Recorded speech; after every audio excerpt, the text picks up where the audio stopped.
Hey folks, it's Teresa, Stringfield Ridge Farm.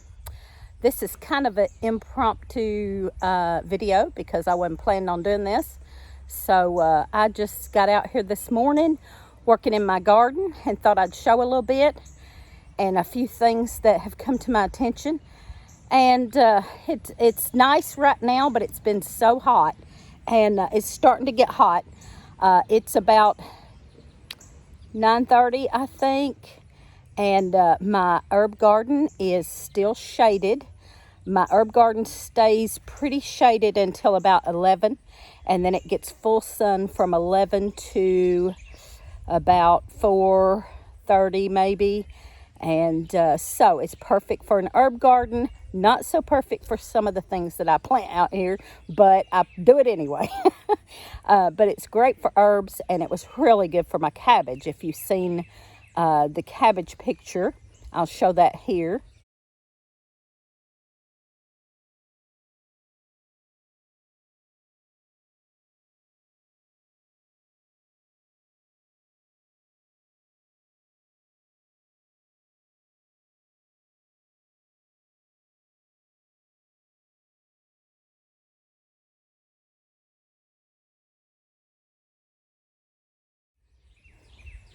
That was just a huge cabbage. I had 3 of those and then a whole bunch of just medium-sized cabbage, 10. So I had 13 altogether. 3 of them that were huge like that. And then the rest of them, the other 10, were just a good-sized cabbage, but not huge like that. And I'm pulling the last bit of the cabbage out right now so that I can get some more stuff in here.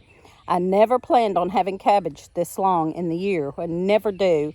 But this year we did, and they stayed great in this herb garden. This is the first time I've put them in the herb garden.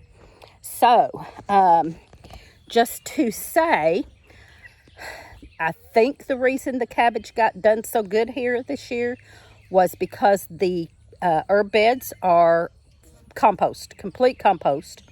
Well, underneath, it's layered. It's got, we started with newspaper and then sticks and logs, and then what else, leaves, and maybe something else I can't even remember this moment.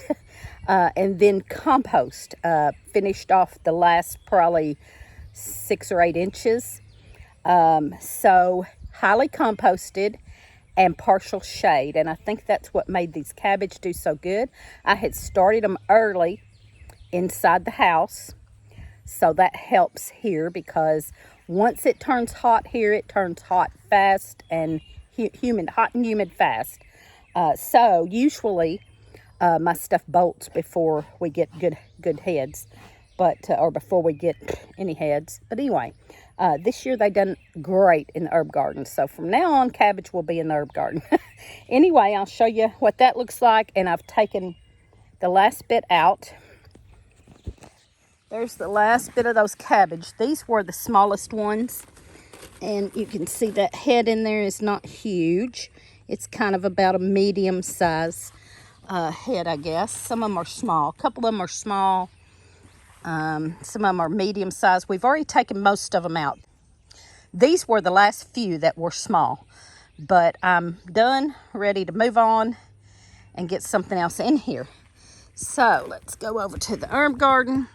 Here's my herb garden. If you've watched our videos, you've seen us make these herb gardens. Lee done an excellent job on making my raised beds.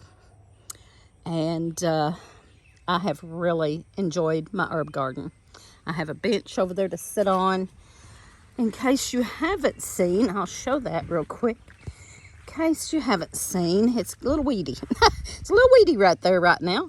But that mint behind it is just going crazy. So, and my poor umbrella is kind of tore up. It's broke. It won't stand up straight anymore, and it's broke on the top, but it still kind of does a little bit of a job. So I left it. Need to get another one anyway. I have 6 raised beds in here, and let's move this way. And everything is doing great. But I've taken out the cabbage that was down here in this bed, and part of this bed had cabbage. I've taken all that out and ready to put something else. And I just planted some, I had some squash plants in totes, and trying to tie up these tomato plants. The tomato plants I let get away from me, and I didn't keep them trimmed up. And a couple of them are just hanging over the cage, and I'm trying to tie those back up to some kind of a order. Anyway, there's a lot of herbs in here too, but then I plant other stuff. I plant lettuces. The lettuce has done really good. I've got some onions. They done really good in here. What else? I'm trying to think of what else besides herbs. I always do pepper plants in here. They don't do great. I did it again this year, but I probably shouldn't. They should be up in the big garden in the full sun. But I always just try some stuff in here anyways. I don't know why. Just do. But we do have pepper plants up there too. And they will get full sun, which the pepper plants had rather have, I think.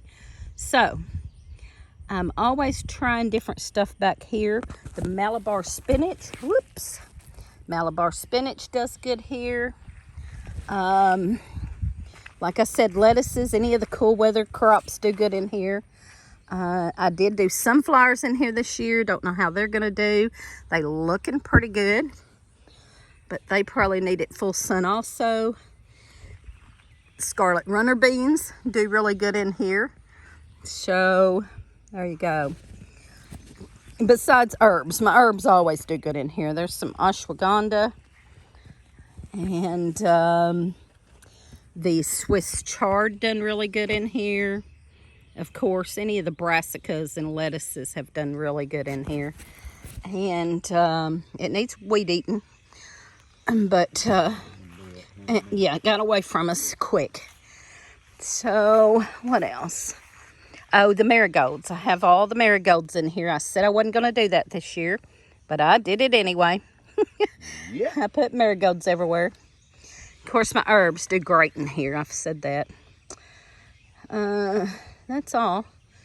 I've got some noodle beans on a little thing over there, and the scarlet runner beans on both of these arches this year. Last year I had Kajari melon on this one, and I wasn't real impressed with that. But here's my scarlet runner beans are starting to bean already. I use them for dry beans.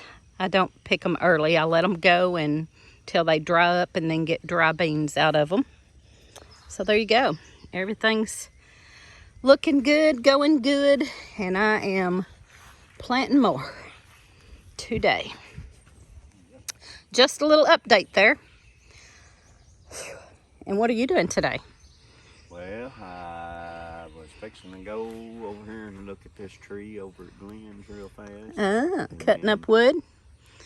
Well, I'm probably not going to cut the wood. You're just going to look at it? I'm just going to go over and look at it. And you had to fix my garden hose. My garden hose sprung a leak. Part for the garden hose. So he got a part instead of buying. I went ahead and ran out to Rudy's and got the poultry staples too. Oh, good. A while ago. So he's got to fix our rabbit cages a little bit where some wire rusted through. And instead of buying a new garden hose, he's going to repair mine. The end, what do you call that? The end that... Yeah, the male end. The male end is leaking real bad, so he found parts to fix it instead of buying a whole new water hose.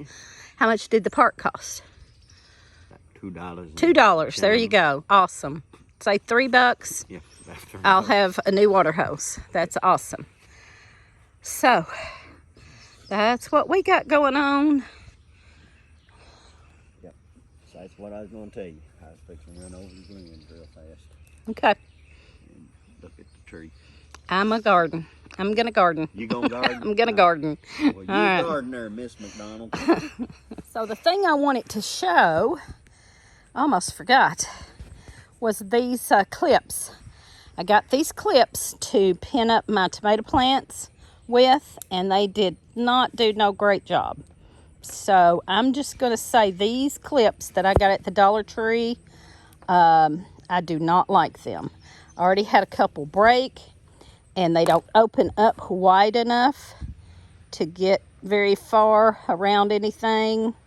The cages, they're kind of okay with the cages, but I put big little stakes, that's the word. They don't fit around my stakes and tomato plant at the same time. And anyway, so I'm falling back to the old standby, my old standby standard. Oops. My old standby standard is just stakes and soft. This is a soft string. I don't remember where I got this. It was a yarn, actually. It was a t-shirt yarn, and I made a purse for one of my girls out of this t-shirt yarn, and this was the leftover. And I brought it out here to use for string in the garden. And I always find something like that that's kind of a soft string or something and string them up. And that works way better than that. Just saying. That's what I wanted you to know. I had rather put stakes.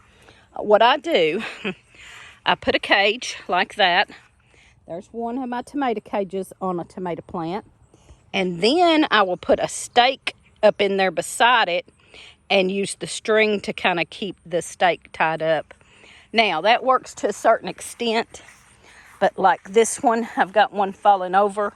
It's got a cage and a stake, but I did not keep it trimmed up. I should have kept this one trimmed up a little bit, and then it would have fit better in the tomato cage and the stake.